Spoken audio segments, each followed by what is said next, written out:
আরে আবির, ওই দেখো তোমার পিছনে কি ওটা? এটা বাঁশবাগান। বাঁশবাগান। তুমি এখানে কোথায় এসছো? আমি এখানে এসেছি রাজা কাকার বিয়ের জন্য। তাই নাকি?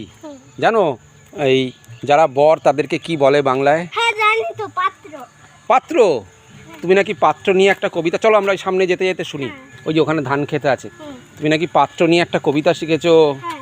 একটু শুনি শুনি। আরে সেটা তো অনেকদিন আগে শুনেছি, তার জন্য আমার এখন পুরোটা মুখস্থ নেই। আচ্ছা একটুখানি বলো শুনি। আচ্ছা, শুনতে পেলুম পোস্তা গিয়ে তোমার নাকি মেরে বিয়ে, গঙ্গারামকে পাত্র পেলে জানতে চাও সে কেমন ছেলে। এখন কি আর গঙ্গারাম বলা যাবে? এখন তো তুমি কার বিয়েতে এসছো। রাজা কাকা। তাহলে ওইখানটা কি করে দাও, চেঞ্জ করে দাও। হ্যাঁ রাজা কাকা বন্ধ নয়।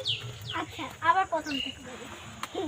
শুনতে পেলুম পোস্তা গিয়ে তোমার নাকি মেরে বিয়ে, রাজা কাকাকে পাত্র পেলে জানতে চাও সে কেমন ছেলে। ঠিক আছে ঠিক আছে ঠিক আছে, আর দরকার নেই, ঠিক আছে। এই দেখো এখানে একটা ছাগল পশুদের ডাকছে। ছাগল নাকি ছাগলু?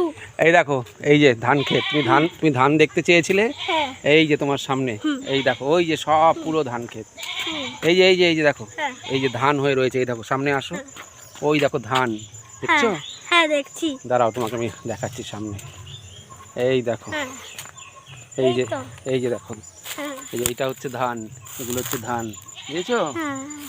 ঠিক আছে, আমাদেরকে বাই করে দাও। বাই। হ্যাঁ, তুমি এখন কি এই গ্রামে ঘুরবে? এটা হচ্ছে ভিলেজ।